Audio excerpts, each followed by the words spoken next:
अब ये नए नए ऑफिसर ला के बैठाते हैं, वो तानाशाही करते हैं। 5 साल में ये सब डेवलप करना कराना, ये मुद्दा सिर्फ ये राजसमंद की जनता को भटकाने के लिए किया गया है। क्योंकि अभी तक स्थानीय ब्रजवासी कोई भी उसमें ट्रस्ट में नहीं है ना, स्थानीय कोई लोग है, केवल ये बाहर के गुजराती को लाके ट्रस्ट में बिठा दिया है।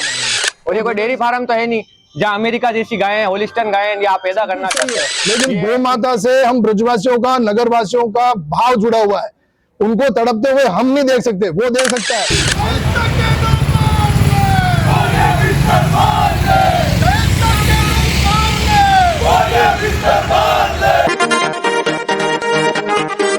यह रैली और आक्रोश राजसमंद शहर के ब्रजवासी संघ और सर्व समाज का है, जिन्होंने राजसमंद शहर के 100 फीट रोड पर रैली निकालकर वे जिला कलेक्ट्रेट पहुंचे। जिला कलेक्ट्रेट के मुख्य द्वार पर खड़े होकर उन्होंने मंदिर मंडल श्री द्वारकाधीश मंदिर प्रबंधन के खिलाफ आक्रोश व्यक्त किया, असंतोष व्यक्त किया। और इसके पीछे मुख्य वजह बताई जा रही है कि श्री द्वारकाधीश मंदिर की इस गौशाला से गोवंश को दूसरी गौशाला में शिफ्ट करने का विरोध जताया जा रहा है। और उनका कहना है कि यहाँ पर उनकी भावनाओं से खिलवाड़ किया जा रहा है और अब श्री द्वारकाधीश मंदिर को एक कंपनी की तरह चलाने के प्रयास किए जा रहे हैं, जो उनकी भावनाओं को आहत कर रहा है। उन्होंने इस पूरे प्रकरण की जांच करने की मांग उठाई और साथ ये भी बताया कि वहां पर जो गोवंश यहाँ से ले जाया गया है, जबकि वहां पर काफी कम गोवंश पहुंचे हैं, कई गोवंश पहले ही गायब कर दिए गए, यहाँ पे भैंसें थी वो भी कहीं गायब कर दी। इस तरह के गंभीर आरोप मंदिर प्रबंधन पर इन्होंने लगाए हैं और इसको लेकर इन्होंने निष्पक्ष जांच कर उचित व सख्त कार्रवाई करने की मांग उठाई है। ब्रजवासी संघ व सर्व समाज की मांग के बाद जिला कलेक्टर अरुण कुमार हसीजा ने ज्ञापन लेने के बाद इस पूरे प्रकरण की निष्पक्ष जांच का आश्वासन दिया और साथ ही इस पूरे प्रकरण को लेकर पशुपालन विभाग के उप निदेशक से पूरे प्रकरण को लेकर तथ्यात्मक रिपोर्ट मांगी है और साथ ही निष्पक्ष व सख्त कार्रवाई का आश्वासन दिया। देखिए, इस पूरे प्रकरण को लेकर राजसमंद में जिला कलेक्टर को ज्ञापन देने पहुंचे ब्रजवासी संघ के पदाधिकारी व सर्व समाज के लोग क्या कुछ कहते हैं, सुनिए। 148 गोवंश केड़े थे वो गायब है और उनकी कोई सूचना नहीं दी जा रही है और ये कह रहे हैं अन्य गौशाला में ट्रांसफर कर दिए गए, तो उनका ट्रांजिट पास होना चाहिए और सबके आईडी नंबर है गोवंश के, तो वो डिटेल दी जाए। वो डिटेल नहीं मिल रही है हमको। कब से गायब है और कहां से गायब है? ये इस गौशाला से, आसोटिया गौशाला से, और दूध भी बच्चे तक गायब है, 1.5 महीने 2 महीने के। आसोटिया गौशाला का संचालन कौन करता है? आसोटिया गौशाला का मंदिर प्रशासन करता है। ये जो पूरा विषय हो रहा है, इसमें आज जो आप ज्ञापन दे रहे हैं उसमें गौशाला का ये जो विषय है, इसके साथ साथ कुछ और भी विषय रखे गए हैं जिस पर कि मंदिर मंडल से मांग की जा रही है कि इन विषयों पर भी गंभीरता पूर्वक कुछ कार्रवाई की जाए। जैसे इन महाराज को रखा ठाकुर जी की सेवा करने के लिए, न कि ये इस मंदिर के मालिक है। ये ठाकुर जी जल जाते हैं,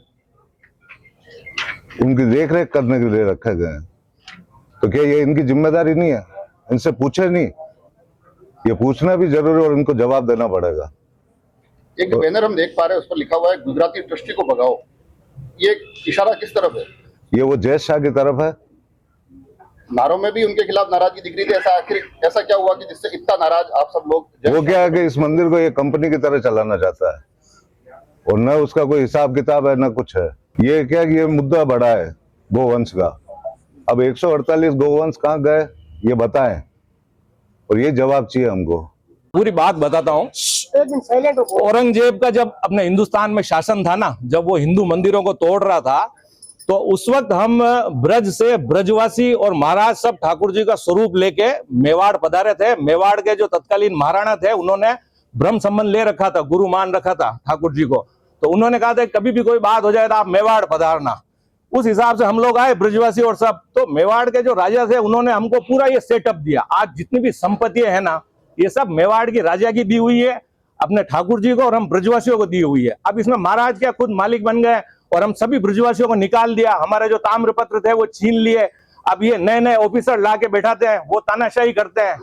कभी गौ, अब जैसे सारा है जो इन गौ माता का ही तो है। कुछ समय पहले की बात है, जैसे अभी सरकार अनुदान दे रही है गायों को, और ये जो सरकार अनुदान दे रही है उसमें भी कैंची चला रहे हैं और कई गायें भूखी मर गई। तो यार ऐसा थोड़ी होने देंगे क्या यार? हमको जैसे मान लो मंदिर से इन्होंने दूर कर दिया, कोई बात नहीं, लेकिन कम से कम गौ माता मर रही है यार, तो ऐसा तो मत करो यार। तो यही कहना चाहते हैं हम सभी ब्रजवासी। प्रभु द्वारकाधीश जी राजसमंद की एक आस्था का केंद्र है और जो द्वारकाधीश मंदिर और ब्रजवासी संघ और राजसमंद सर्व समाज द्वारा जो आज ज्ञापन दिया जा रहा है उसमें मैं मंदिर प्रशासन को यही कहना चाहता हूँ और जिला प्रशासन को भी कहना चाहता हूँ कि भाई द्वारकाधीश मंदिर की जैसे या राजसमंद में 3 गौशालाएं हैं। आसोटिया गौशाला बहुत बड़ी गौशाला है, निजरना गौशाला है, पीपली में गौशाला है, तो वहाँ स्थानांतरित करना चाहिए गोवंश को, कहीं बाहर भेजने की कहाँ जरूरत है। और अगर जरूरत है तो ब्रजवासी संघ को साथ में लेते हैं, उनसे वार्तालाप करके विरोध नहीं होता। प्रशासन की जिम्मेदारी होती है मंदिर मंडल की, भाई जो भी गोवंश का पालन कर रहा है, जैसे वहाँ गोवंश में पालन करने वाले मुखिया जी हैं, मुखिया जी के साथ चर्चा करते हैं या ब्रजवासी संघ के अध्यक्ष को बुला के चर्चा करते हैं, अध्यक्ष को बुला के चर्चा करने के बाद इनको स्थानांतरित करना चाहिए। तो मेरा तो यही निवेदन है कि मंदिर प्रशासन, जिला प्रशासन से कि इस पे कठोर कार्रवाई होनी चाहिए और दोषी को सबक सिखाना चाहिए। प्रशासन ने अनुमति दी और उसी आधार पर वो सभी प्रशासन ने अनुमति दी है तो सार्वजनिक करे। भाई जिला प्रशासन ने अनुमति दी है या मंदिर प्रशासन से अनुमति दी है, ट्रस्ट में उनका कोई भी कार्य करने के लिए जनता के सामने उसको आपको दिखाना पड़ेगा कि भाई आपने क्या प्रस्ताव लिया है। प्रशासन ने वहाँ आगे जाके जो उचित जगह है उसका सर्वे थोड़ी किया क्या, जो जगह सही है कि नहीं है, वहाँ कितना स्टाफ तो है, जिला उसको बिना जानकारी के आप प्रशासन सभी मीडिया के माध्यम से मैं आपके द्वारा कल जय शाह के द्वारा प्रेस कॉन्फ्रेंस की गई, लेकिन मैं तो यही चाहता हूँ प्रेस कॉन्फ्रेंस के सामने जो पत्र है वो उजागर करने चाहिए, बताने चाहिए थे प्रेस कॉन्फ्रेंस में। मेरे पास यही है, जिला कलेक्टर महोदय का लेटर है और इसके तहत मैंने ये किया है। जो प्रेस कॉन्फ्रेंस की गई जिसमें कि बताया गया है कि अगले 5 सालों में हम इस शहर की काया पलट करके रख देंगे, शहर की काया पलटने का विषय हो और सभापति क्योंकि एक प्रथम पुरुष होते हैं, क्या आपको उस प्रेस कॉन्फ्रेंस में जो जो प्रस्ताव रखे गए उनमें से किसी के बारे में जानकारी दी गई थी कि हम भविष्य में ऐसा कुछ करने वाले? नहीं, मुझे द्वारकाधीश मंदिर प्रशासन द्वारा कोई जानकारी नहीं दी गई है और नगर परिषद शहर का विकास करने की जिम्मेदारी राजसमंद नगर परिषद की है, न कि जय शाह जी की है। ठीक है, वो सिर्फ हमें बता सकते हैं कि ये प्रोजेक्ट है और इसके तहत आप काम करें, वो सिर्फ उनका जो मंदिर जानकारी आपको भी पत्रकारों के माध्यम से मिली या पूर्व में कुछ आपके साथ चर्चा हुई थी? नहीं, मुझे पत्रकार महोदय और ब्रजवासी संघ द्वारा बताया गया था, उसके अलावा मुझे वो कह रहे हैं हमने नगर परिषद में वर्बली बात की, प्रशासन से बात की। नगर परिषद आज नगर परिषद का मैं सभापति हूँ, लेकिन मैं अकेला कुछ नहीं कर सकता हूँ। मेरे सभी पार्षद है, 45 पार्षदों का बोर्ड है, उसमें विधायक महोदय भी सम्मानित सदस्य हैं, सांसद महोदय भी सम्मानित सदस्य है और उनके तहत एक मीटिंग होती है। मीटिंग में प्रस्ताव पारित करके अनुमोदन करके उसको राज्य सरकार को भिजवाया जाता है, उसके बाद विकास कार्य कराए जाते हैं। तो जिम्मेदारी उनकी भी बनती है, भाई उन्होंने वो जैसे डायरेक्ट कह रहे हैं कि मैं ये राजसमंद में ये विकास कर दूंगा, विकास किसी को बिना नगर परिषद की अनुमति के आप खिल्ली भी नहीं हटा सकते हो वहां से। सिंह गोरवा है, मेरा ब्रजवासी संघ का उपाध्यक्ष हूँ। मैं एक छोटी सी बात आपके सबों के जानकारी में डालना चाहता हूँ कि 27 तारीख को गायों के बछड़े इस गौशाला से दूसरी गौशाला भेजे गए और इनके पास जो कलेक्टर साहब का परमिशन लेटर है उसमें 29 तारीख लिखी हुई है। ये बात मैं आपकी जानकारी में डालना चाहता हूँ कि 29 तारीख को परमिशन है इनके पास कलेक्टर साहब की। आपके कहने का मतलब है गोवंश को पहले भेज दिया और परमिशन जब हमारे सवाल पूछने के बाद उन्होंने परमिशन बाद में ली और इसका एक प्रमाणित प्रूफ है ये हमारे पास। इस बात को मैं आपकी जानकारी में डालना चाहता हूँ। धन्यवाद। ये जो पूरा विषय चल रहा है गोवंश को स्थानांतरित करने का द्वारकेश गौशाला से, क्या कुछ इसमें कहना चाहते हैं? इस पे ये कहना चाहते हैं सर, जो आप अभी थोड़ी देर पहले मुझे मुद्दा पूछ रहे थे ना, 5 साल में ये सब डेवलप करना कराना, ये मुद्दा सिर्फ ये राजसमंद की जनता को भटकाने के लिए किया गया, ताकि यहाँ की जो जनता है वो आक्रोश में ना आवे, कुछ फायदों के लिए दब जावे और ये मुद्दा शांत हो जावे। और एक इन्होंने जो लास्ट में कल प्रेस कॉन्फ्रेंस पे बात की है, हम नस्ल सुधार पे काम करना चाहते हैं। तो नस्ल सुधार पे अगर आपको काम करना है तो आप अपने पर्सनल लेवल पे एक डेयरी फार्म खोलो, उस पे नस्ल सुधारो। ये है ठाकुर जी की संपत्ति और ठाकुर जी की गौ माता, इसमें नंदवंशी गौ माताएं हैं जो उस समय से चली आ रही है, जिनका स्वयं ठाकुर जी खुद दूध अरोगते थे, ना तो कोई दुआरी करता था, ना कोई गाय धोता था, गाय ऑटोमेटिक दूध गिरा के दूध पिला। तो उन गायों का खात्मा हम नहीं होने देंगे। और ये कोई डेयरी फार्म तो है नहीं जहाँ अमेरिका जैसी गायें, होलिस्टन गायें या आप पैदा करना चाहते हो। ये इनके लिए एक मूर्त है, हमारे लिए मूर्त नहीं। हमारे लिए तो आज भी इनमें प्राण बसते हैं। जो नंदवंशी गायों का जो दूध जा रहा है वही जाएगा, और जो नस्ल सुधार पे जो बात कर रहे हैं वो हम यहाँ नहीं होने देंगे। पूरा ब्रजवासी संघ या जो नंदवंशी गायें हैं वही रहेंगी। इनका प्रोडक्ट है, एक डेयरी फार्म खोले हैं, 10-10, 12-12, 13-13 लीटर की गाय हम बनावे तो वो नहीं होगा। आज ज्ञापन दे रहे हैं, वो ज्ञापन में हमने ये मांग रखी है कि द्वारकेश गौशाला की जो व्यवस्था को जो भी अनियमितता हो रही है उसको सुधारा जाए, उसके लिए एक समिति गठित की जाए और मंदिर की आय व व्यय की जो संपत्ति का जो है उसका ऑडिट करवाकर सार्वजनिक किया जाए। ऑडिट निष्पक्ष एजेंसी से कराया जाए और स्थानीय ब्रजवासी समुदाय के जो प्रतिनिधि मंदिर है, मंदिर ट्रस्ट में उनको लिया जाए, क्योंकि अभी तक स्थानीय ब्रजवासी कोई भी उसमें ट्रस्ट में नहीं है, ना स्थानीय कोई लोग है, केवल ये बाहर के गुजराती को लाके ट्रस्ट में बिठा दिया है और ब्रजवासी समुदाय के युवाओं हैं उनको रोजगार दिया जाए। मैं और आपसे कहना चाहता हूं कि जो ये ट्रस्टी है, क्या नाम है इनका,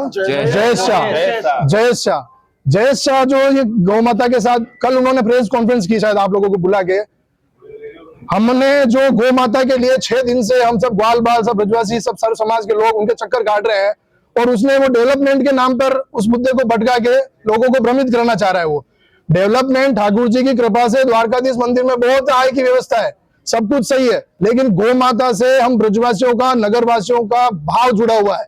उनको तड़पते हुए हम नहीं देख सकते, वो देख सकता है। हम ठाकुर जी के ब्रजवासी हैं, हम व्यापारी नहीं है। उसके जैसे बाहर से वो आया केवल यहाँ व्यापार करने के लिए, और हमने जैसे भाई ने बताया, हम मुगलों से ठाकुर लड़ने के लिए मुगलों जब हुआ तब हम ठाकुर जी के साथ थे, तो इस गुजराती के डर से हम नहीं भागने वाले हैं। ऐसे गुजराती हम जब औरंगजेब से लड़ सकते हैं तो गुजराती का बीच में आ रहा है। तो आपने देखा किस तरह से ब्रजवासियों का आक्रोश है और दूसरी तरफ मंदिर प्रबंधन से जुड़े जयेश शाह क्या कुछ कहते हैं, सुने। एक मंदिर ने अब गौशाला और मंदिर की जो ठाकुर जी को नेगी उसके ऊपर आत्मनिर्भर मंदिर बने, वो एक योजना है। उसमें हम गौशाला को तकरीबन करीब आत्मनिर्भर बना चुके हैं। पिपरी हमारा जो बीड़ था उसमें से हम हरा घास और मक्के की कुट्टी और गेहूं का भूसा वो सब हमारी जमीन से ही गायों को मिलेगा। दूसरी एक बात है, हमको मंदिर को एक बड़ी गौशाला दान में मिली है, उसका हमने यूज़ किया, उपयोग करके हमने 165 नरवंश को ट्रांसफ़र करने का, स्थलांतरण करने का सोचा था, लेकिन 149 नरवंश को हमने ट्रांसफ़र कर दिया है और वहाँ पर वो रह रहे हैं। हम हमारी निजरना गौशाला है, वहाँ पर जो दूध नहीं देती है उस गायों को वहाँ शिफ्ट करेंगे। ये शिफ्टिंग का वजह ये है कि हमारे यहाँ नस्ल खराब हुई है। नस्ल को सुधारने का एक कार्यक्रम करके आसोटिया में आने वाले 5 साल के अंतर्गत 2000 लीटर मतलब 200 गाय करीब दूध वाली हो, ऐसा एक हमारा प्रावधान, और अच्छी नस्ल की हो और अच्छी फैट के साथ दूध दे।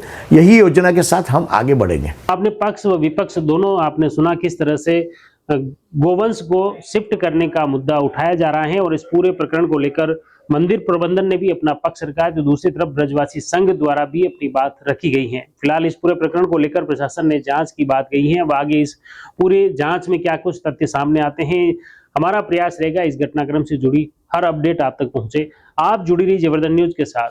धन्यवाद।